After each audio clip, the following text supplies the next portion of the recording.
Good afternoon, everyone, and a warm welcome to today's live webinar. I am Hetvi Shah, your host for this session, and I'm so thrilled to have you all here today as we dive into a critical topic, which is understanding the surge of dengue, chikungunya, and monkeypox cases in India recently. As India has been experiencing a rise in vector-borne diseases like dengue, chikungunya, and recently Mpox as well. So today we'll explore what is actually driving this surge, how we can prevent and manage outbreaks, and the latest advancements in vaccines and public health strategies. And for this, we have a very special guest with us. I'm honored to introduce Dr. Amitav Banerjee, a distinguished epidemiologist with over 3 decades of experience in public health and disease control.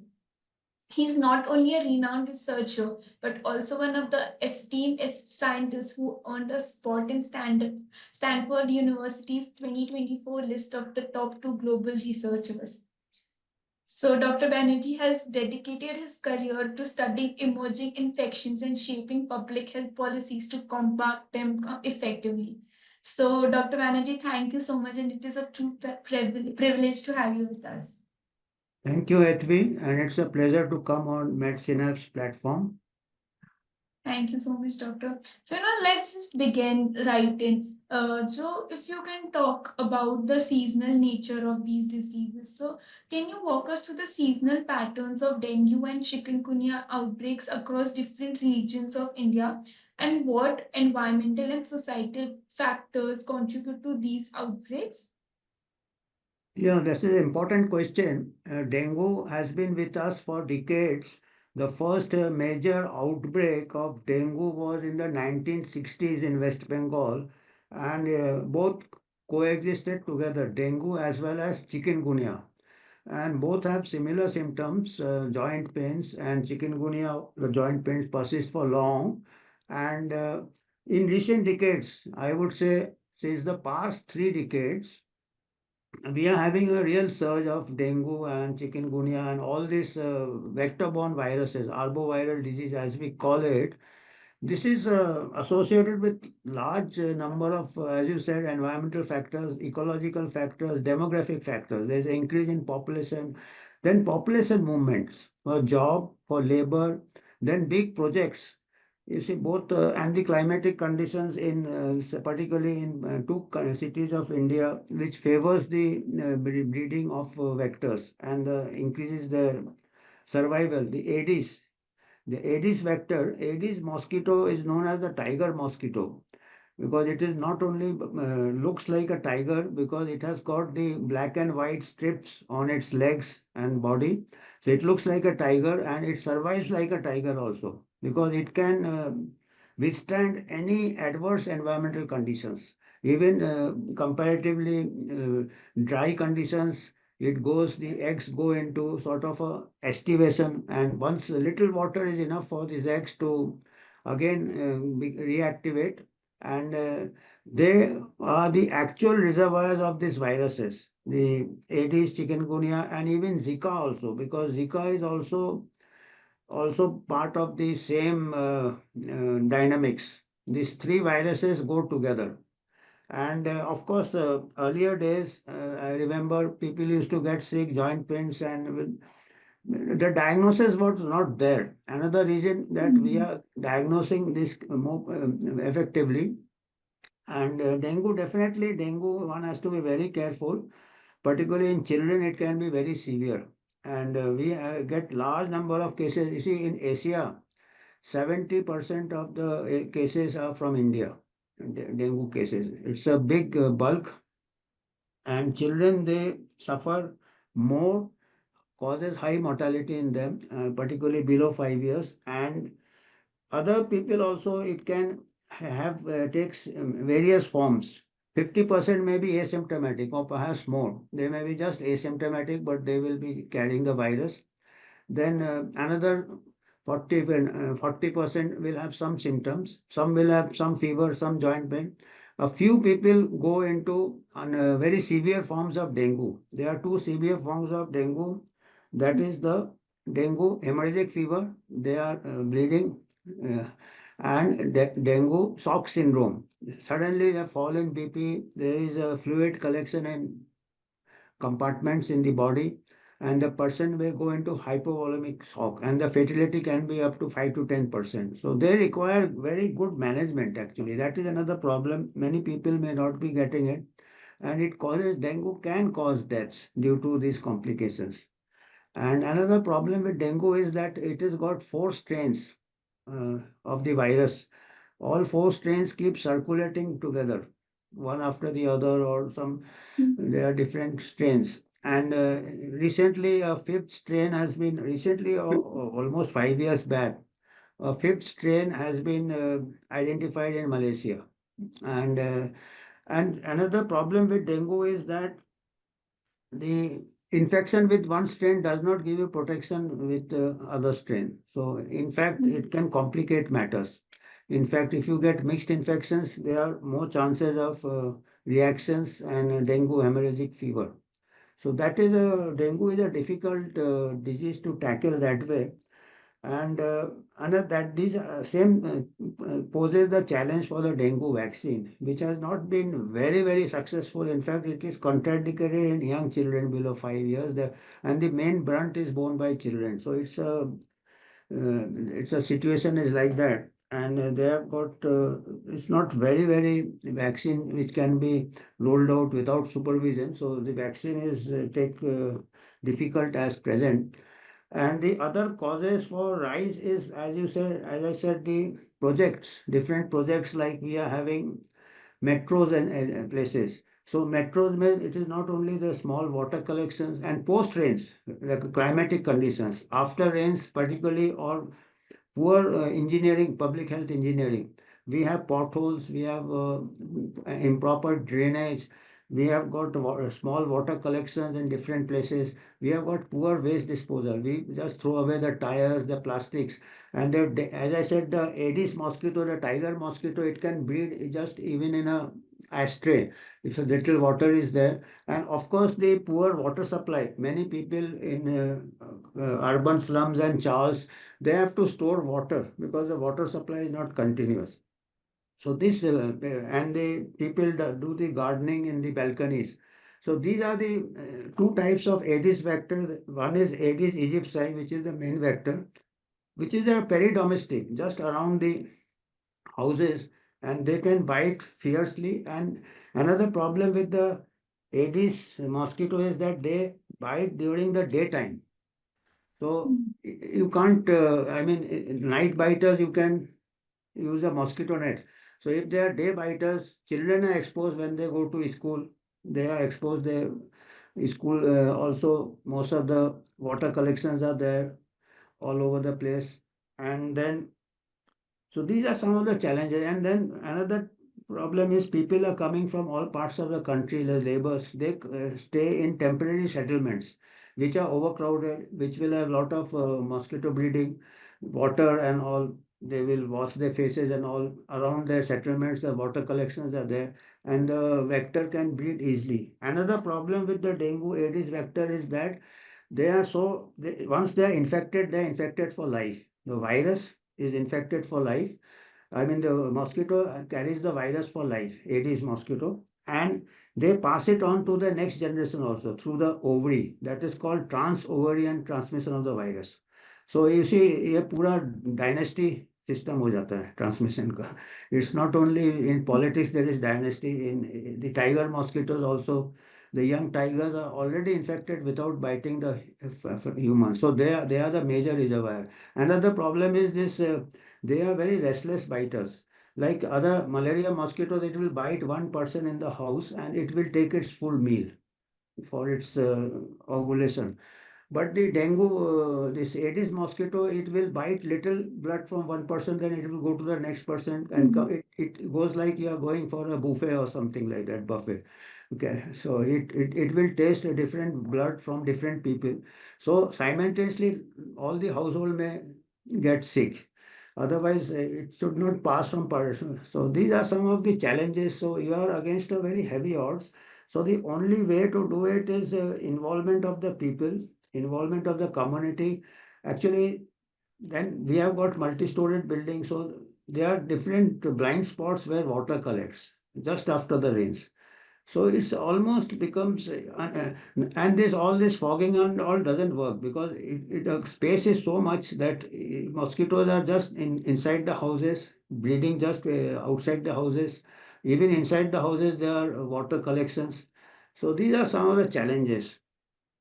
Yeah, I think that is really insightful. But also, we have one question from the audience that I would feel is very relevant to this answer that you've given us. So, in your experience, how accurate are the predictive models which are used for disease surveillance? And should we be rethinking our approach given the unpredictable climate changes recently?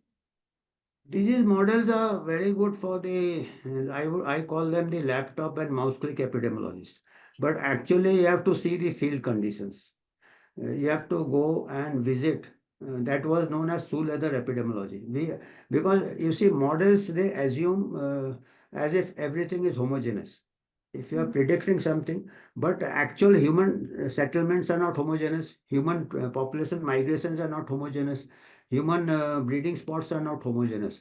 So you have to do a proper survey of the place, you have to monitor the population movement, and then you have to update the model every 2 weeks. A best of the models have a shelf life of 2 weeks only because there may be another rainfall. You have created a model, you have predicted for next month or next 3 months, but there is a rainfall next week.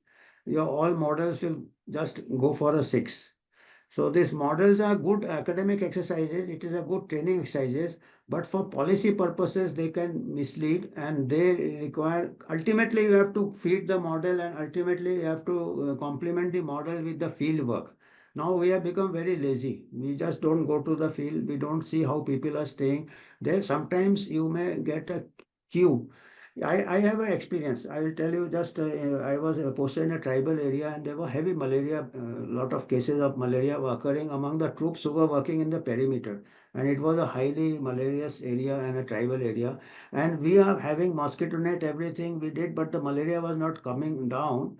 Then I visited the barracks. They were just next to the forest of teak forest, tribal. And then I found them, most of the toilets were blocked. And most of the troops, I am talking of 20 years back, most of the troops were from rural area. And rural area people are, I asked them, your toilets are blocked, why don't you complain? Well, that doesn't matter, sir. We just go outside in the forest and for a call of nature in the morning and evening. And in the forest, they were going next to the stream where the Anopheles malaria mosquito was breeding. So we were doing everything in the barracks, spraying everything, mosquito nets, but they were getting exposed in the forest when they were going for call of nature. Most of the villagers they are comfortable. Then I said, okay, now we were giving them Odomos for the face also. I said, now you carry 2 tubes of Odomos. If you have to go there, you have to use in your. So that was the bottoms up approach because because they were so habituated. So we knew that it is very difficult to break the habits of going to the forest, but keeping that, we customize it, okay. And then in the meantime, we repaired the toilets, we give the water supply, but that would take some time. But this is how you are sitting in the laptop, you are sitting, you are analyzing the data from your armchair. You will miss the thing what is happening in the field because mosquitoes are also very dynamic. Humans are very dynamic. It is, things keep moving. It's like a game of chess. You three, four pieces you move, the grandmaster won't be able to predict what will happen. Somebody fiddles with the pieces, the whole game changes. So actual, this is you have to think that you have to go and see because even the mosquitoes behave differently. And then sometimes they are animals. So animals, some mosquitoes they prefer the animals, some prefer the humans. Like in the Anopheles culificis, the rural vectors, they prefer the animals. So if you have a lot of animals, the humans will be spared. But this Aedes, they prefer human blood. So Aedes is a very effective vector that way. That is for Aedes aegypti. There is another vector, Aedes, which can also transmit dengue, chikungunya, and Zika. That is Aedes albopictus. They are slightly away from the residential area. They will be found in parks and other things, places of recreation, fountains, parks. So that is also very place for gathering and other things. So these are some of the challenges and what we are having the problem now, as you have also said about vaccines and other thing, virus, vector vaccines. Earlier we used to have the field work. We used to have entomologists who will study the insects. So now we are just having one end is the virus, other end is the vaccine, and there is a whole goalpost which is without a goalkeeper. That is the field workers. So we have to go down to basics because vaccines are also not predictable. I mean, the vaccines are not predictable like models. They are a good prop. They are good to have in the toolkit, but they are not the panacea that it will save against all. And dengue vaccine is a bigger challenge because of the four strains. Hmm. I think that is a clear explanation, and I think a lot of points to be considered, like right kind of awareness. Then some certain policies also should be in place for this. Now, Yeah, which comes involvement. to, yeah, Involvement sorry. of the community is important because you Mhm. see, in a large country and large population, it is not possible for the health inspectors or the sanitary inspectors or the health department workers to. So once you involve the school children, once you involve college children, they, in the hostels also they are breeding places. In fact, when I was a professor, I was teaching, I told the class ki we'll give you now everybody has got mobile phones. So I said you just go in the behind the hostels next to the hostels and you take the pictures of the water collections and the larva and we will give you extra marks for that. And once you give it and we feed it to us and involve them and we will send our health inspector and to with the spray to kill the larvicide. So some sort of innovative involving the school children, college children, if you have to train them, you train them like that. And another thing which we were almost we had set up a project also using the machine learning. And nowadays there is a lot of talk about artificial invention, okay, artificial intelligence, artificial Mhm. intelligence, machine learning. 2019 we took up a project. I was the head in medical college of community medicine. We took up a interdisciplinary project collaboration with ICER Pune, Indian Institute of Science. We got a machine learning expert there, a professor of, and we got the National Institute of Virology. They have an entomology cell there. Yeah, all are in Pune. So, and then our Ministry of Technology, their students had done a project by identifying the ADs by using machine learning by the sound. They have developed by sound because they have a different buzzing sound and if you patterns recognition and other thing. So the sensors can be developed, auditory sensors, I think they are developed. So when I discussed with the professor in Indian Institute of Science, he said ki we can develop optic sensors. So we can develop because as I said, each mosquito and Aedes has got typical stripes and different wings. So each mosquito has got a design on its body, wings, legs. So if you are exposing the machine learning or the optic sensor, if you train the optic sensors, it can identify the vector of dengue and all. So then we got in touch with the National Institute of Virology. They had a hatchery of they breed the mosquitoes, different species, Oh. Aedes and all. That was just across the ISA. So even FMC has got that. To study the mosquitoes, they breed and from the egg stage to they have small in the lab.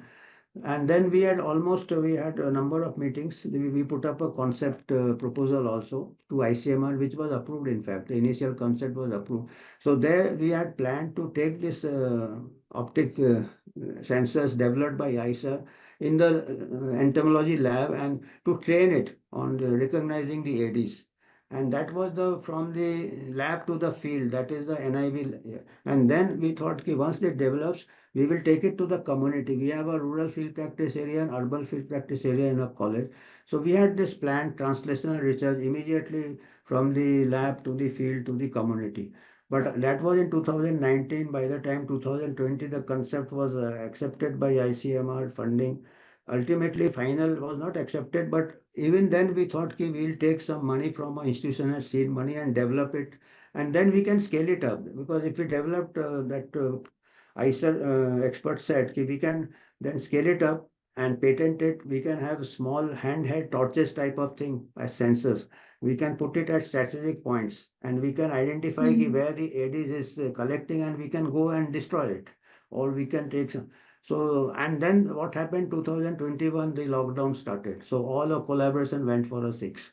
So this project is could not take off the ground. And then the chain of inertia, I mean, the chain of inertia was interrupted. So now I hope if anybody listening to this can take up this concept, and I will talk to the present HOD also whether she can take it up. And with ICER, people are still there. Unfortunately, the entomologist is retired from NIV who was working with us. So this is what is happening. We are not having the field workers. So Mhm. the That whole actually setup makes sense. changes. The continuity is not there. Definitely, yeah. Because a lot of changes come in and then come goes, so then Every it just attention gets went towards disturbed. COVID and Yeah. everything, and that may be one of the reason why after post-COVID we are having so many infections because other diseases were neglected. You see, vector control was True. neglected. Everybody went indoor. The mosquito Mhm. did not follow lockdown. No? They kept breeding like anything, and they do not bother about 6 feet distance also. So we forget it is Yes, not only humans which are considered, which are dynamics, which take part in the dynamic. It's the that majority is is so the true. vector, so they had a free time. That is so true, actually. Now, speaking of these outbreaks, only my next question would come like, we have seen in Maharashtra only, there has been such a rise of dengue and chikungunya cases, which is actually double this year, I feel. So, if you could share what strategies that are currently being implemented on the ground to contain the outbreak, and are these strategies working, or is there anything else we need to consider? First of all, we don't have a proper monitoring. I mean, dengue, just you can check. I can tell anyone to check who is listening. You go to the Ministry of Health and Family Welfare site and now look for dengue. The data has not been updated beyond June 31st, 30th June. Now it is October, 4 months there. And before that, 2023, we had 3 lakh cases. And up to June, we are having just 20, 30,000 cases, which I don't believe is it's underreporting. If we have 3 lakh cases last year, almost 4 lakh cases last year, then since last 5 years, 1 lakh, 2 lakh, 3 lakh, 4 lakh, the cases are increasing in the Ministry of Health site only, all India data. And if, as you said, we also experienced 2024, there was every household, everybody was sick with dengue or chikungunya, Zika, but the number of cases are showing only 30,000. So that means the underreporting is there. Then it's very difficult to diagnose also. You see, and it only many people do not go to the hospital also. And then there was a problem of hospital beds also in Bangalore, in Pune. The hospital beds were not available from dengue and all. And sometimes you require strict monitoring, particularly the platelet count. People can go for dengue hemorrhagic fever. So first of all, we should have a good monitoring system. Without that, you are going without a compass. You don't know whether you are having an impact or not. So we should learn the positive lessons from COVID. Like COVID, may we were getting a 24 hours data update all over the world, 190 countries. How it was set up, it is a so if we can set up for COVID, why we can't set up for local endemic diseases? Mhm. And if you set up local endemic diseases, you will find more cases of dengue, millions of cases we are having. Yeah, more deaths from dengue you will find. Then you will realize that they are bigger problems compared to anything we are waiting for. Say disease X will come and then we will. Here we are losing wickets. Here we are, and we don't know how much we are losing. We are Mhm. having dengue cases. The first is this. Second is the engineering department. Good housing, good drainage. You see, every year there are rains. We know every year there are rains. Why there is no provision for water drainage? Why there is a stagnant water? Roads are full of potholes. So it's a, I mean, it's a country has to develop. I think this dengue and all are problem in Southeast Asia regions. But many Southeast Asia regions, you go to Singapore, you don't find any mosquito breeding. That's also endemic for dengue. So it is a overall, of course, we must admit that all is a large country, but we are large country. That's why we require the community involvement more, because people throw litters. Find them, no. When you are finding them for not wearing mask, you can find them for throwing litter. So outside, then Yes. use of plastics because plastics they collect the water. or even the polythene, they collect that drops of water are enough to activate the life cycle of the Aedes tree drops. So they are very sturdy vectors. So you are against a very strong enemy actually.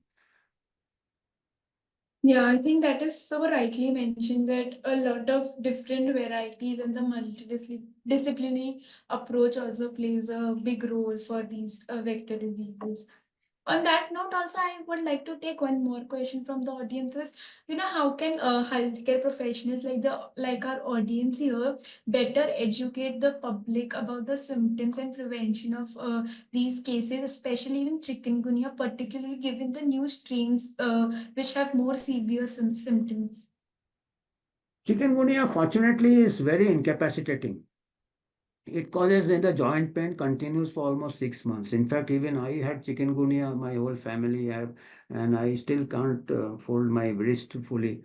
So, but it is fortunately, it is not fatal. Fortunately, dengue can be fatal. I spoke to the medical specialist also. He has treated 400 cases of dengue. He had 5 deaths. Chikungunya also equal number of deaths. Of course, chikungunya is being some decoloration of the face, pigmentation of the face, but that also disappears with time. But it is very debilitating. It is very debilitating. And that's and all go together. Dengue, chikungunya, Zika, all three go together, and they have got lot of antigenic similarities. 70% anti. So, what is the difficulty in diagnosis? Because if you do antibody survey or sero survey, it's very difficult to separate dengue from chikungunya. They are so much of similarity. It's difficult to know what is the.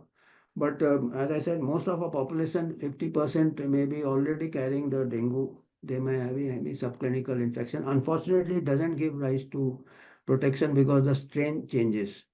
There are 4 strains. Yes, actually, that thank you for And diagnosis is also difficult because I am very sure I had chikungunya, my family, wife, everybody, swelling of joints and things, but my test came negative throughout.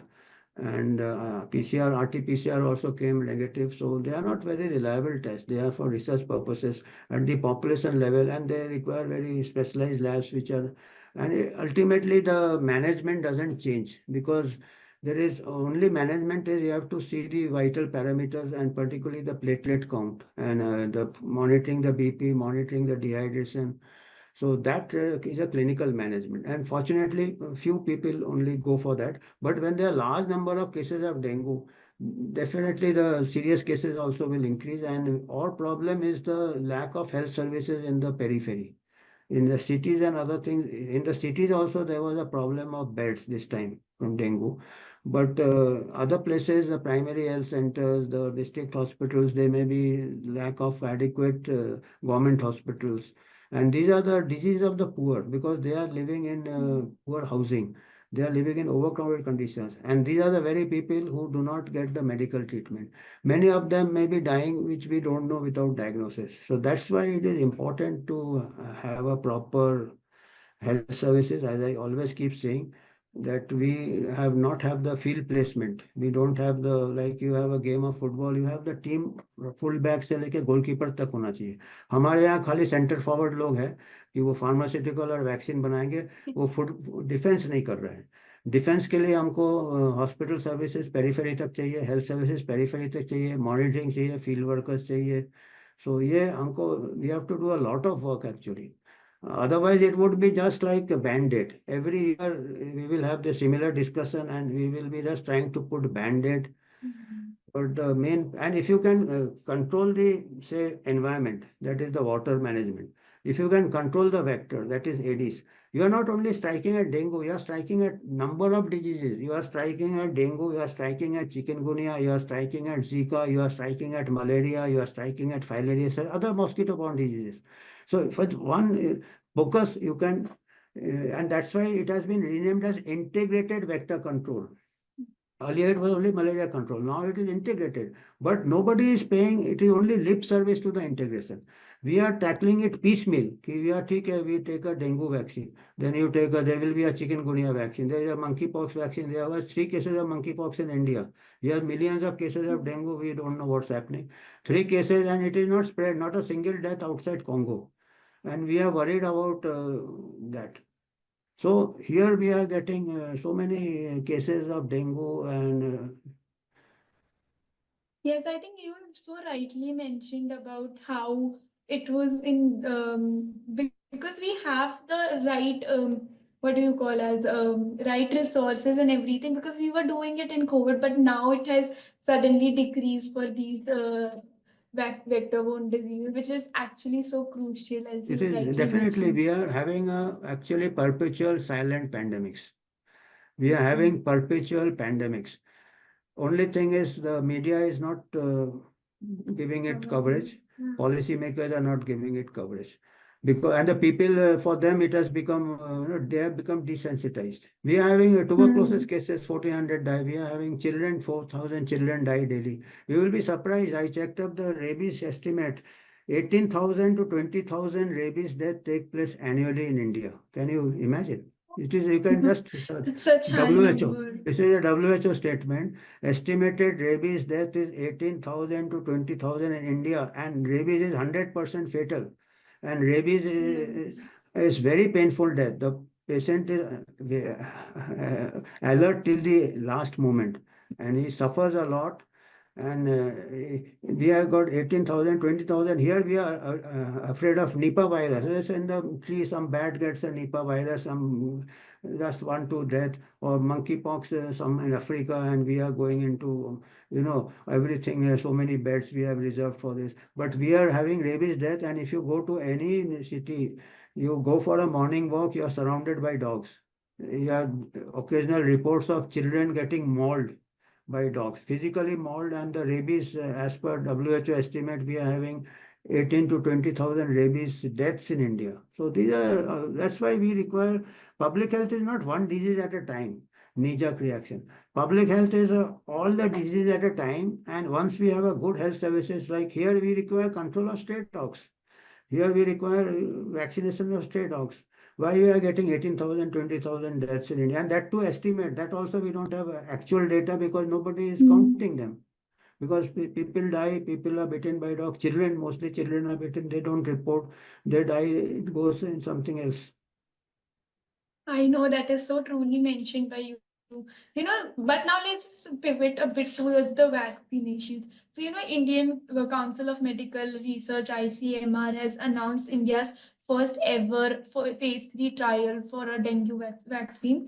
So, this is such a major step forward, I would say. So, what are your thoughts on this vaccine, and do you think that it has the potential to turn the tide against the ever growing dengue threat that we are facing? I First, let us see, let us have the trial because dengue vaccine is under trial for 20 years. In fact, it was tried in Philippines or Indonesia, either of the countries. There was certain, it didn't work well. And as I said, in children, there was serious reaction.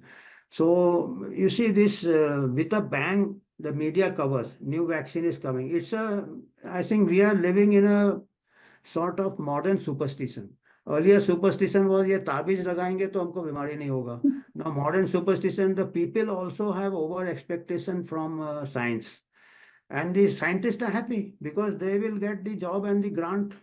And then and they really think they are serving humanity. But this is seeing a problem piecemeal.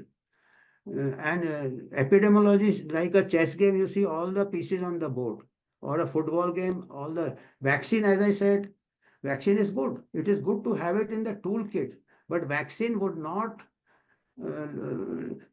do away with the other basic measures, basic health services, basic sanitation, basic vector control. Vaccine will just one vaccine will not overpower the so many forces which will make the virus survive.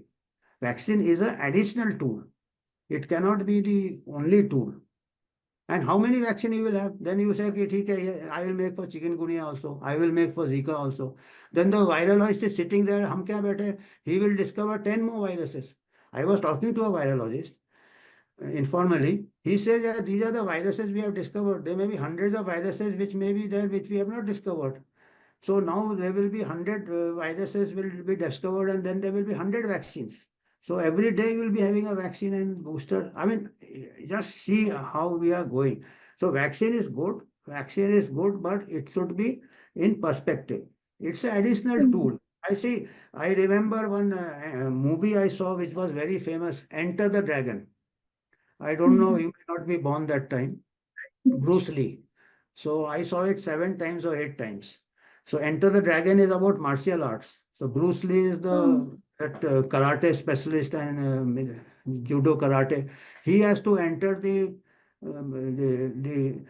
headquarter of that villain in an island, and Mhm. he is being briefed by his boss ki you go there and you have to act as a spy and you have to overcome it. Then he asks any questions. The boss asks Bruce Lee any questions, Mr. Lee. He says, can I carry a gun? What his boss says, that underground person, he knows that any bloody fool can pull a trigger. So अगर gun ही ले जाना होता तो why would I have called you as a martial art expert? I could have sent anyone with a gun. So vaccine is like a gun. Any bloody fool can pull a trigger and plunge the syringe. But that will not solve the problem. Like you carry a gun. The people carry a gun, Right. but doesn't go shooting the gun all over the place. It is only when required under extreme condition.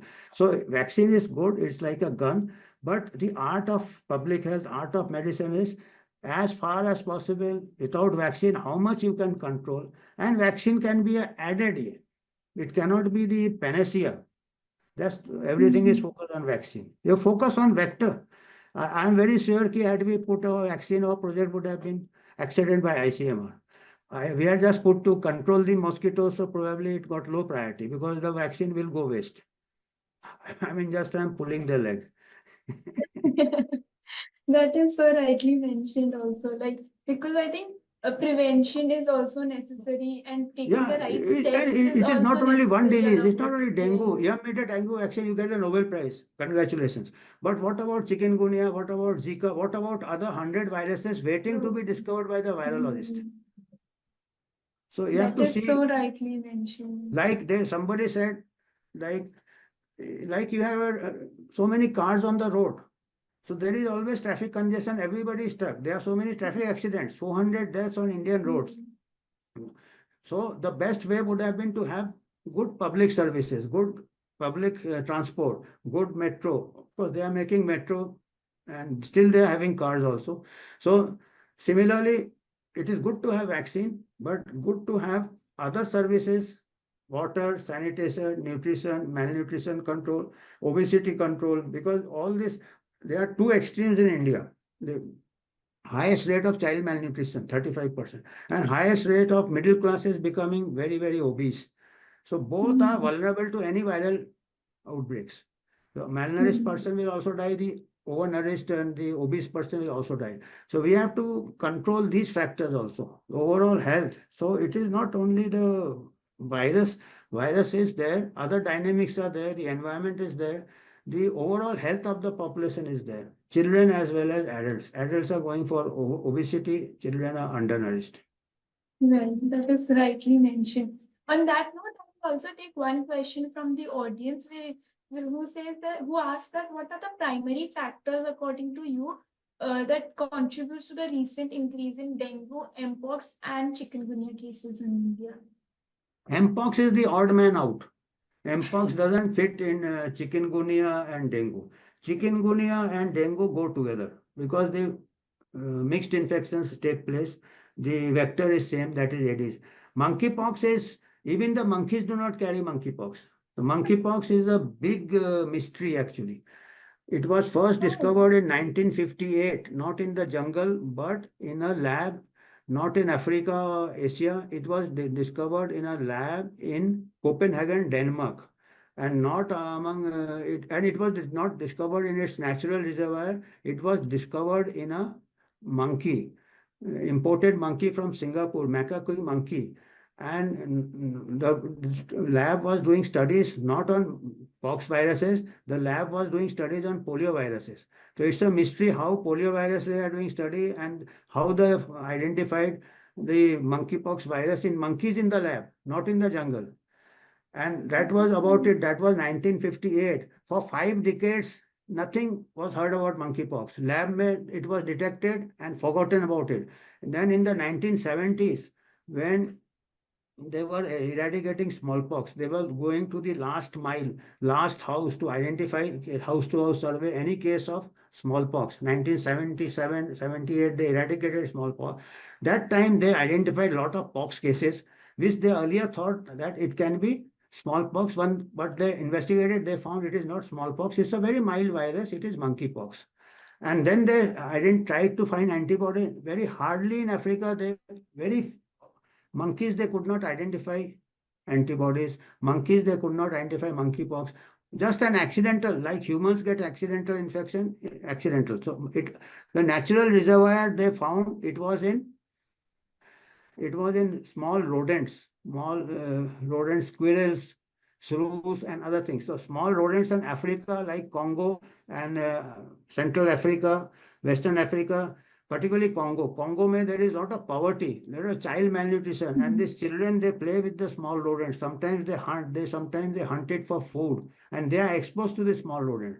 And this 70% cases of Congo are in children, and they are already malnourished. They are dying of cholera. They are dying of here, and that cannot be predicted as it is more fatal in children because children are handling we are very poor children and outside Africa last year, that was 2 years ago, 2022, there was a huge outbreak all over Europe and USA, about more than 1 lakh cases of monkeypox clade 2b.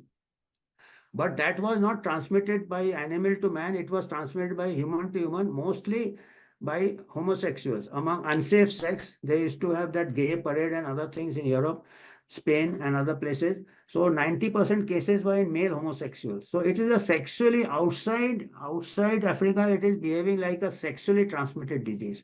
So we don't have to worry of that. It's safe sex, safe behavior, we don't worry. It is not transmitting by airborne or casual contact. It's just like HIV. Initially, there were a lot of scares of HIV. People were stigmatized and other things. So monkeypox is just like spreading, and it is self-limiting. And the death rates among lakhs of cases, the death rate was just 0.2%, and most of them were co-infected with HIV. It was more common in people who have lowered immunity like HIV. So the death may be due to other reasons. So death was 0.2%. And now also I was seeing that there are two contradictory figures. As on today, even in Congo, I saw about in September, I saw the CDC site. CDC site says that in September 2024, there were 21,000 cases and 700 deaths in Congo, present strain. 2024, that gives a fatality of 3.33%. But just today morning, I saw the WHO site. It is saying 6,169 cases and 25 deaths. So much discrepancy between the WHO site and the CDC site. I was really surprised because 21,700 deaths, ये WHO बोलता है 6,169 cases and 25 deaths. That is I'm talking of Congo. That gives an infection case fatality rate of 0.4%. In Congo 0.4%. Outside तो zero हो रहा है तो monkey pox को public health emergency कैसे declare किया? And why there is so much discrepancy in the CDC data and the WHO data? Both are supposed to be good organizations. We look up to them. If there is so much difference, means problem is Congo is a very unstable country. There is a lot of poor health services, poor data, no data rather. So these are from distance they perhaps make the estimates. And then they make the models. You were talking of models. If they make, अगर CDC data से model बनाएंगे तो फिर से घबराहट फैलाएंगे. WHO data is more sobering, but WHO data ने WHO ने उसको public health emergency declare किया. So a lot of paradoxes in monkeypox. Firstly, the origin. What was it doing in a lab? Are there some biological warfare going on? There are some uncomfortable questions on this also. That is so truly mentioned, and such results were such numbers are actually shocking for me also because both of them, as you Anybody mentioned, can check the CDC site and the WHO site. Both are giving different numbers. it is coming from you, so obviously it is correct.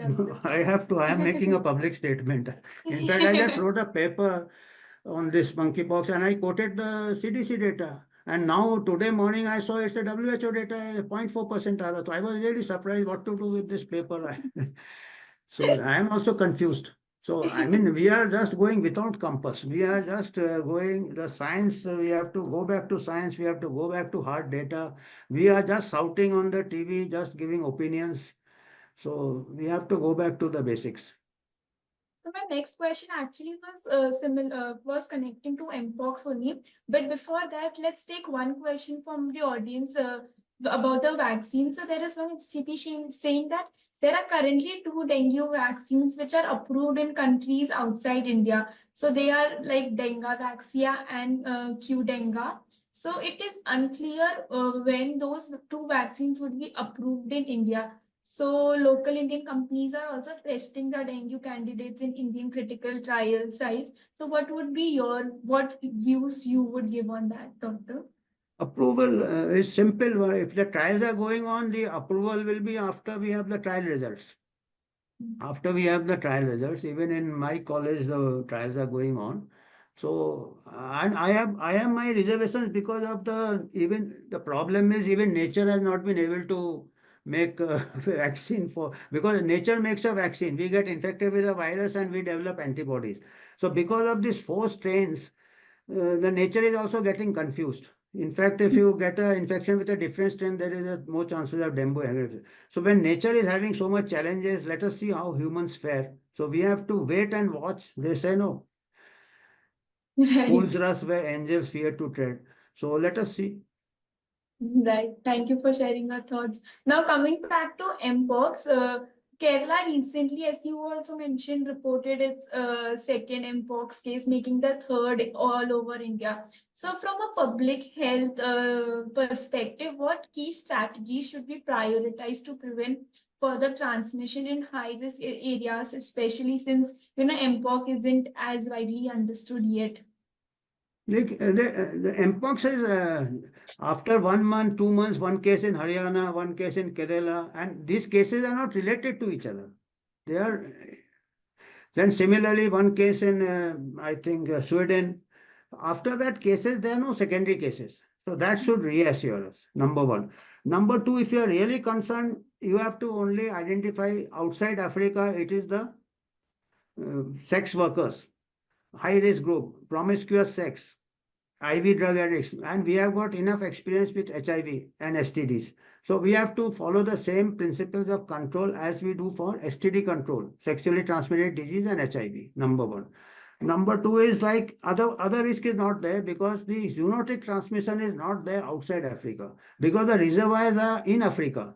There are different type of prairie dogs. Prairie dogs are not dogs like we have which spread rabies. Prairie dogs are small rodent type squirrels, elephants through. So these are the small exotic pets, exotic animals which they have in Africa in the jungles. So here our children are not going to the jungle and we don't have those reservoirs. So there is no chance of trial. Well, in fact, I was surprised. I was seeing the UNICEF site also. UNICEF has written that children are at higher risk of monkeypox. I was surprised here. I didn't expect this from UNICEF. They should mention they are at higher risk in Congo, not outside Congo.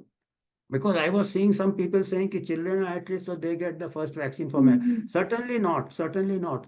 In fact, monkeypox is self-limiting in a healthy person. The recovery is 100%. There are no pox mark, and there is nothing something like chickenpox. In fact, when the vaccine for smallpox was made, it was made from cowpox. Cowpox is again mild. So from that cowpox lesion, Edward Jenner took that lesion fluid and injected, and then the vaccine, because cowpox was mild, and cowpox and monkeypox are on the same level as far as severity is concerned. And now we are taking a smallpox vaccine and trying to prevent monkeypox. Jenner did it the other way around. Jenner from the heavens must be smiling here what has come to humanity. No, you are taking a much milder disease and trying to take a smallpox vaccine, which was because smallpox vaccine had a lot of side effects. But we accepted that because smallpox was a severe disease.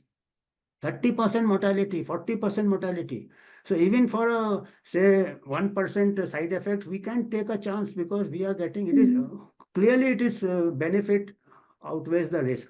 But here we have got monkeypox. Outside here, zero mortality. Outside Africa, zero mortality. Why think of a vaccine at all? In Africa also, I am very sure if they increase the standard of living of those children, they can eradicate smallpox without vaccine. Because the children, the root cause, again I said, you know the root cause? They are poor, they are hunting the rodents, they are exposed to the elements. They are getting and they are already malnourished. So improve the nourishment, they will survive monkeypox. Improve the nutrition, they won't be hunting for rodents. And vaccine, they are trying to ship vaccines there first. Vaccine, as I said, is a good tool as a second line measure, like a gun. What initially you, because after some time you see vaccine what happens, strain change हो जाता है, फिर आपका vaccine के side effects होते हैं, cost होता है, logistics होता है, so many things are there. So it is good to have a vaccine as a second line drug. Yes, that is so rightly mentioned by you. And also, I think a lot of things when you mention comes into consideration to make big impact, I would say. Now, one more question would be like, with Mpox still being an unfamiliar virus to the public, so do you think public health messaging needs to be restructured? And what's the best ways to communicate risks without causing so much of panic? Yeah, you're very right. Actually, what I'm seeing is fear. This can be, in fact, this can be consolidated.